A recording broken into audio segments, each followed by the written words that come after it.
Hello, strangers. It's another Tuesday, and thus I have another true scary story for you. This one is number 73. I'm a girl in my 20s, but at the time this happened, my dad was fresh off divorcing my mom, and I was 12 or 13. There wasn't much of the scuffle over who'd have me or shuffle of me and stuff from house to house. My mom outright quit us like an after-school job. Anyway, my dad kept me, and I stayed at the same school I'd always been. I had a TA in my class, a teacher's assistant. Her name was Miss Natalie. She was one of the moms who volunteered at the school. Miss Natalie had a kid in school too, a son 2 years older than me. She seemed nice enough. One of the times I forgot something random and needed my dad to drop it by, it was Miss Natalie who went to the office for the handoff. That day, as I waited for my dad to come get me after school, a hand dropped onto my shoulder. It was Miss Natalie. She had this big, intense smile. I smiled back. It's kind of a knee-jerk when you're a kid, but I sort of felt like I was in trouble. She wanted to pass her thanks to my dad for dropping off my binder, which, it was something I was going to thank him for, but for myself. I wasn't sure why Miss Natalie would want to thank my dad for doing a dad thing for me, his kid. She then pivoted, asking me what my dad did. This was a normal adult question, and for a moment, I felt better. I had an answer for this one, and I told her he was in general contracting. Just as I answered, I saw my dad's old reliable dually round the corner and come chugging along the curb. I went to move towards him, but Miss Natalie's hand stopped me. It was still on my shoulder, cupped around it, kind of holding me in place. She asked me, where exactly did he work? Before I could answer, my dad honked the horn in a loud blat. She startled, and her hand let go of me. I used that to zoom away from her, calling out to my dad as though I hadn't heard her question. When I got in the truck, I looked back at Miss Natalie. She had that big smile on again. She was waving at us. We were pulling onto our street when my dad asked if I knew the lady who'd been waving. I suddenly felt relaxed. For all of her attention, my dad hadn't even recognized her. I told him she was the TA he'd dropped the binder off with earlier that day, joking that he didn't remember something that had happened mere hours before. We didn't have much time left in the car. My dad only had time to say, yeah, he remembered her now. She seemed nice. Something non-committal like that. I was happy, relieved. The way she'd turned her full adult attention on me out of nowhere had those questions. I'd begun to worry that there was something there. Not that I was hoping my mom would come back. I'd already processed my mom's abandonment at that point, but the result was that I was fiercely territorial of my dad. And even if Miss Natalie was nice, she was not someone I wanted smiling her big toothpaste-ad grin at me while I ate breakfast. That happened once with another lady, and after a week of sulking, my dad and I had a talk. He agreed that she had been a rebound that had gone too far, and he really wasn't ready for something serious either. Then he said a bunch of stuff about how he understood how I felt, yada yada. But when he got to the bit about how I was his most precious person, he'd never put anyone else over me, I felt a lot better. I guess that was something I needed to hear. We had no such heart-to-heart about Miss Natalie that day. His obvious lack of interest made me feel better.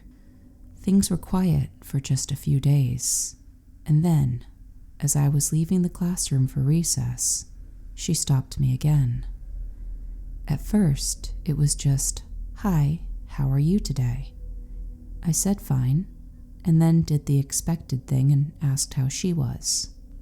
She said that she had a problem with her ceiling. She said, "It has a big giant crack in it. I was hoping you could tell me where your dad works so he can come take a look at it." I felt my skin bristle. It wasn't the question, as lots of adults asked those things. Again, it was the intense way she was asking. I was relieved to tell her that my dad wasn't a general contractor. He did finish carpentry, hanging doors and crown molding, and I smiled and turned to leave. I was fidgeting, hoping that would end it. It was a little rude maybe, but it was recess time and I was suddenly aware that it was just her and me in the classroom at that point.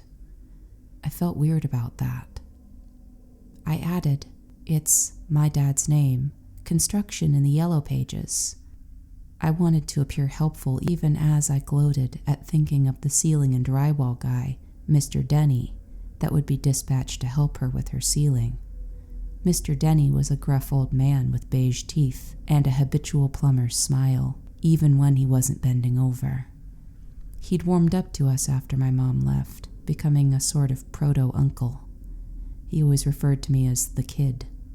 That felt nice, like there were many kids, but I was the only one he cared to remember or reference. Still, Mr. Denny was not exactly dreamboat material. Miss Natalie looked at me, but through me. She only said, "Oh." I took that as my chance to bail and make it out to recess. That night, it turned out I hadn't thwarted anything. My dad told me that the secretary at work had called him on a job site, told him the next day he had a consult for a lady who he knew as she worked at his kid's school. Guess who? My stomach dropped, even as I was already interjecting with it being a mistake. Miss Natalie needed Mr. Denny for a ceiling crack. My dad stopped eating, puzzled, and corrected me, telling me that the message had been Miss Natalie wanted to replace some cabinets. I'd been so happy to dash her plans that I'd said too much. My dad was looking at me. I didn't know how to explain how jarring I found her sudden high-beam interest. I didn't want to have that serious talk about it just being him and me again. What could I do? I shrugged and went back to my hamburger helper. I'd lost my appetite, so I just pushed it around with my fork as my dad said he'd bring Mr. Denny along, just in case. The next day, Miss Natalie wasn't at school. The teacher announced that Miss Natalie was at home waiting on home repairs, so we wouldn't have a TA that day. I might add, we got along just fine without her. That night, Dad and Mr. Denny both came back to our house for dinner. I was anxious to ask my dad how it went. He paused, looking off to try and find his words. At first, he admitted that she did have a ceiling crack for Mr. Denny to look at, right in the entryway. He then said, and he paused again. She wanted some ideas about replacing some cabinets. Mr. Denny piped up that she had some ideas of her own having nothing to do with cabinets. My dad hushed him up after that. After I went upstairs to go to bed, I heard them continue to talk. There was back and forth about how she had been all dressed up. Couldn't have been more sus if she'd opened the door in a towel like some schlocky softcore setup. Mr. Denny was laughing, but my dad seemed baffled by it. All of it just made me feel really weird. The next day, I could feel the heat of her gaze on me as I worked on that day's English prompt. I turned at one point and caught her staring. There was something off about her face. The eyes glittered, bore into me, but the rest of her face was slack and emotionless. Of course, once she caught me looking at her, she pasted on that pageant queen grin, like how they paper over ads on billboards. But I was starting to get a really bad feeling about Miss Natalie. I did my best not to dawdle in the classroom so she couldn't catch me alone again, but it kept happening. She'd use the opportunity to gush about how helpful and smart my daddy was. Cringe, I've never called him that. I started to notice both she and her son popping up on my people you may know suggestions on social media. I couldn't get away from her even at home. Eventually, her son added me. We'd never so much as spoken in the hallways between classes, but I was a 6th grader and he a big 8th grader, almost in high school. Of course I added him. Kids are dumb and I was no exception. Aside from her trying to catch me before every recess and lunch, things kind of went on as they did, until an assignment of mine went missing. I knew I turned it in. I even had a witness, as I'd given it to another friend to walk up to the teacher's desk because I had to use the bathroom. But the teacher couldn't find it. Guess who discovered it on a bookshelf nowhere near where I sit? Miss Natalie made the biggest deal about how glad she was to have helped me out. It was so obvious to me she'd staged it to look good, I guess, or win favor with me. I'm skipping a lot of other small things that could have been coincidences. But then she started showing up at places my dad and I went. Like we'd go to a restaurant. We'd be tucking into our meal and tap tap on my shoulder, turn around, there she was. Or another time we went to the movies, and the next day she stopped me in the hall and asked what movie we'd seen. She thought she'd seen us there, and told me next time we should try and sit together, because she'd even share her popcorn. It was a smallish town, but we had 2 movie theaters, and my dad and I frequented the older dollar theater because it had old movies. This happened a couple more times before she dropped casually that she was glad her son and I got along so well and were friends even outside of school, trying to sell me and my dad coming over for a meal. Outside school? I'd literally never seen him outside of the hallway between classes, unless she meant on Facebook. And that's when I realized this was how she knew so much. Where we'd be, my dad's love of Humphrey Bogart movies, our favorite restaurants. She had had her son add me and had been stalking my socials through him. I'd been a big poster back then. Pictures, tagging locations, all of it. It made sense how all of a sudden she knew when we'd gone to a restaurant. Was it enough to tell my dad, though? No. But it sure was enough to remove her son as a friend. I didn't think it would stop everything, but I hoped at least it would close that window into my life that she'd been peeking through. It wasn't long before she retaliated again. Yet another one of my assignments went missing after I unfriended her son. Ever since the first time, though, I had been very careful to walk up my own papers, look my teacher in the eye, and ask whatever questions I could, just to stick in their mind. Miss Natalie acted dumb, but let it slip she didn't know where my Churchill essay could have gone. My teacher looked at her funny and said, "Well, clearly you saw it. She's the only one who wrote about Churchill." I got told to get on to recess after that. When I came back, still freaked out about the missing paper, it was a big grade to lose. My teacher told me it had been located. I never did get it back, but when I looked at my report card, I had the points from it being a perfect score. When I got home, my dad was waiting for me. This was strange. It was 3:30, and he usually wasn't off work until 5 at the earliest. He told me my teacher had called, and then asked me why I didn't tell him about Miss Natalie. I told him I had wanted to, but I knew if I pushed it, it would seem like I was upset about him dating, and not just that I found Miss Natalie very creepy.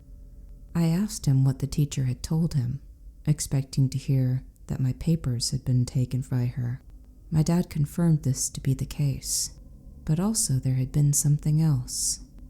He started to tell me that there had been something she'd had in her purse.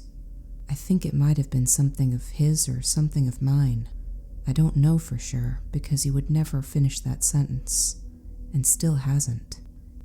After that, it was pretty well ended. Miss Natalie was removed as our TA, and her son, the one time I saw him after all of this, looked red-faced as he saw me, then scuttled away. I ended up changing schools after that, and that's mostly the end of it. Except one thing. I had dropped her kid from my socials, but I've since learned that one of the ways the mysterious algorithm behind the people you may know function is people you've searched, and people who've been searching you.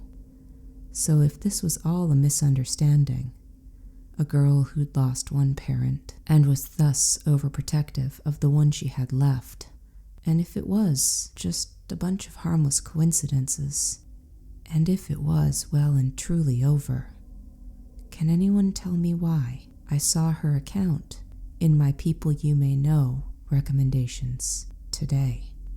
It's been something watching social media go from a gotta catch 'em all numbers game to people being absolute privacy-setting hermits. Me personally, I guess I'd have to have social media to apply anything.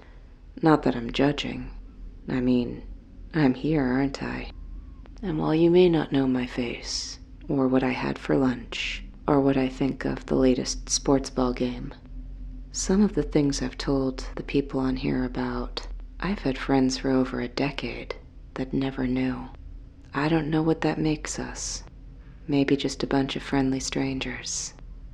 But I'll take it. Like, comment, subscribe. It's up to you. I'm just really happy that you shared this moment with me. Until next time, take care, strangers.